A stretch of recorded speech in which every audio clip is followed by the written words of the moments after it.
Hello everyone, welcome or welcome back to my channel. My name is Dr. Nisha and in today's video lecture we are going to study dynamic diseases. So dynamic disease हम लोगों ने last time देखा था, तो dynamic disease का हम लोगों ने acute part देखा था या फिर acute diseases देखे थे dynamic disease में से. So अभी इस lecture में हम लोग देखेंगे chronic diseases from dynamic diseases. So dynamic disease मतलब क्या होता है कि यानी एक disease रहता है जो कि due to the disturbance of a vital force होता है. ठीक है, तो due to the disturbance of vital force what kind of diseases can happen. So acute disease होता है एंड क्रॉनिक डिसीज होता है. तो एक्यूट में कैसे होता है कि है ना सिम्टम्स बहुत सडन आते हैं, फ्रिक्वेंट मतलब फिक्स्ड ड्यूरेशन ऑफ कोर्स रहता है उनका, आते हैं ऐसे और ऐसे ही चले जाते हैं. दैट आर एक्यूट सिम्टम्स या फिर acute diseases. But the chronic diseases वो बहुत ज्यादा डीप रूटेड रहते हैं. So what are that deep rooted means. So आज हम लोग वो पढ़ेंगे. लास्ट टाइम हम लोगों ने एक्यूट डिसीजेस का पढ़ा था. एक्यूट डिसीज का आपने अगर देखा नहीं है, आपका लेक्चर अगर मिस हो गया है गलती से, then I will put the link below in the description box. Go and check that link. आप है ना वो वीडियो चेक करो, उसके नोट्स निकालो and then come to this chronic disease का वीडियो. आपको बहुत अच्छे से अंडरस्टैंड होगा. ठीक है, so let's begin with the today's topic that is chronic diseases. So chronic disease मतलब क्या होता है, क्रॉनिक क्या होता है एंड डिसीज क्या होता है. ईज मतलब हेल्दी स्टेट, डिस मतलब बीमार वाला स्टेट, मतलब कुछ तो गड़बड़ है, लाइक डिस हाँ तो कुछ तो गड़बड़ है. सो क्रॉनिक डिसीज कौन से अफोरिज्म में समझाया है, तो अफोरिज्म नंबर 72 में समझाया है कि उसकी डेफिनेशन क्या है. जब भी क्रॉनिक डिसीज की डेफिनेशन आपको लिखने के लिए बोलेंगे एग्जाम में, तो you have to mention the aphorism. Okay, so aphorism number 72 you have to mention. So 72 aphorism that is chronic disease. So gradual imperceptible beginning, unlimited lifelong suffering, no tendency to recover and have tendency to continue to the next generation unless treated with dynamic homeopathic remedy. So chronic diseases कैसे रहते हैं कि chronic diseases gradual रहते हैं, मतलब है ना धीरे धीरे धीरे धीरे आएंगे, धीरे धीरे सब अफेक्ट करेंगे और धीरे धीरे धीरे पूरा इंसान को खा जाएंगे. सो ऐसे रहते हैं. हाँ, और है ना वो मतलब पहचान में ही नहीं आते पहले तो. इम्परसिस्टेबल फ्रॉम बिगिनिंग मतलब ना वो जान ही नहीं सकते हम लोग कि ये क्रॉनिक डिसीज हो सकता है. छोटा सा सिम्टम दिखेगा और वो सिम्टम अंदर बहुत सारा, लाइक हम लोगों ने आइसबर्ग देखा है वैसे टाइप का वो सिम्टम रहता है. तो है ना बहुत ऐसे दिखता सा छोटू सा है, लेकिन उसका रूट अंदर बहुत बड़ा रहता है. ठीक है, तो वो शुरू से ही वैसे रहता है. अगर हम लोगों ने पिक किया उस सिम्टम को, कैरेक्टरिस्टिक बना के उसको अगर ट्रीट किया तो वो रूट चला जाएगा. बट मोस्टली ये पिक नहीं होता, बिकॉज ये उसकी खासियत ही है क्रॉनिक डिसीज की. ठीक है, अनलिमिटेड लाइफ लॉन्ग सफरिंग, पूरी लाइफ अगर ट्रीट नहीं किया तो पूरी लाइफ सफर करेंगे. No tendency to recover and have tendency to continue to the next generation, मतलब है ना टेंडेंसी रिकवरी, अगर है ना होम्योपैथी मेडिसिन नहीं दिया तो वो रिकवरी नहीं होगा एंड उसका जनरेशन टू जनरेशन वो पास होते रहेगा unless it is been treated with the dynamised remedy, homeopathic remedy. ठीक है, सो उसमें अभी टाइप्स क्या है. सो उसके पहले केंट सर क्या बोलते हैं क्रॉनिक डिसीज के बारे में वो जानेंगे. इस डेफिनेशन के साथ ये लाइन भी ऐड कर सकते हो.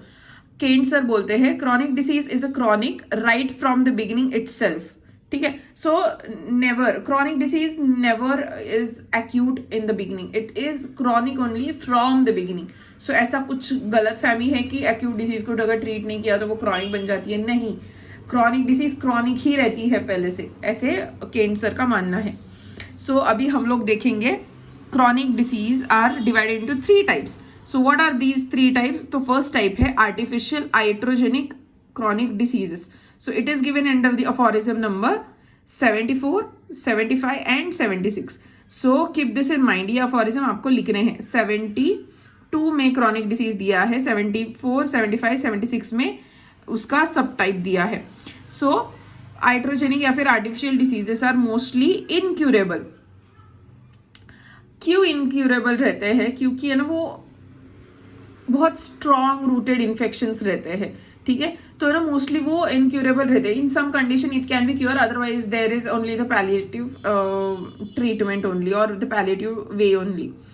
It produced as a result of prolonged medication. मतलब है ना आइट्रोजेनिक मतलब क्या, तो है ना दवाई की वजह से होने वाली बीमारी, या फिर है ना बहुत ज्यादा दवाई खा खा के, लाइक हम लोग बोलते हैं ना ऐसे ही यूजुअली, कभी आप लोगों ने सुना होगा हमारी दादी दादा ऐसे बोलते थे कि है ना ये दवाई ज्यादा नहीं खानी, नहीं तो मेरी किडनी पे लोड आ जाएगा, नहीं तो मेरी किडनी खराब हो जाएगी, ऐसे वैसे जो बोलते हैं ना. तो that is true, somewhere true, because they were having that knowledge कि है ना एटलीस्ट उनको पता है कि इसका साइड इफेक्ट बहुत ज्यादा है.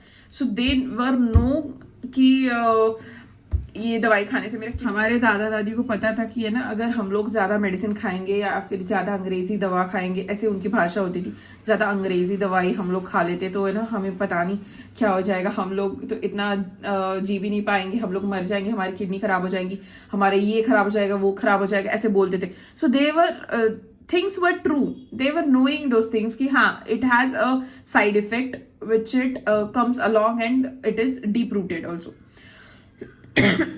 Sorry. Now the second subtype is false diseases, pseudo-chronic diseases. So pseudo-chronic disease is given under 77 aphorism. It is what? The prolonged and continuous exposure to the avoidable maintaining cause. तो prolonged maintaining cause है, मतलब अभी देखो कि है ना कोई बंदा अगर सिगरेट पी रहा है या फिर कोई बंदा अगर अल्कोहल ले रहा है, उसका हिस्ट्री है अल्कोहल का, and he is being taking it continuously unless and until उसको वार्निंग साइंस नहीं मिल जाते, मतलब फैटी लीवर उसका बढ़ जाता है, उसको एक आधा अटैक आ जाता है, वो विड्रॉवल की सिम्टम्स थ्रो करता है, ट्रीमर्स थ्रो करता है. सो ये सारे जो सिम्टम्स रहते हैं ना, अगर वो ये सारे सिम्टम्स अगर दिख रहे हैं उसमें, तो ना उसको वो रोकना ही पड़ेगा. अगर वो विड्रॉ कर लेता है वो अल्कोहल, सिगरेट स्मोकिंग या फिर जो भी कोई वो एडिक्टेड है जिस चीज के लिए, तो वो ठीक हो सकता है. तो ये डिसीज के पीछे मायाजम नहीं होता. It has no chronic miasm is in background, मतलब it has no miasms in background, मतलब सोरा, सिफिलिस, साइकोसिस कुछ भी नहीं होता इसके बैकग्राउंड में. क्यों नहीं होता? जस्ट बिकॉज की है ना मतलब ये सिर्फ और सिर्फ डिसीज मेंटेनिंग कॉज की वजह से होता है. It is not true chronic disease. मतलब लॉन्ग पीरियड ऑफ टाइम से अगर कोई है ना बियर ले रहा है या फिर कोई भी अल्कोहल ले रहा है, and due to that he is showing some kind of symptoms like dehydration वगैरह बहुत होता है इन टाइप ऑफ पीपल्स में, फिर उनके ना brittle nails and all blah blah side effects होते हैं उनके, अनकाउंटेबल साइड इफेक्ट्स होते हैं उनके. तो अगर ये सारी चीजें उनको अगर दिखाई देती है, उनमें अगर दिखाई देती है, तो what people has to know कि है ना हमें अगर वो विड्रॉवल मिल जाए मेंटेनिंग कॉज का, then the disease will be gone. ठीक है. Now the third sub type is that is true chronic diseases. 78, 79, 80 and 81 aphorism shows natural chronic disease और miasmatic disease और miasmatic chronic disease. So true chronic disease मतलब अभी proper chronic disease क्या होता है?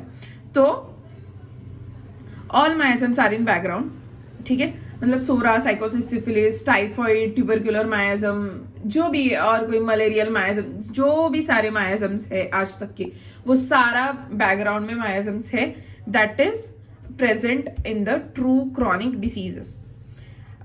This true chronic diseases just happen due to the disturbed vital force by miasmatic force.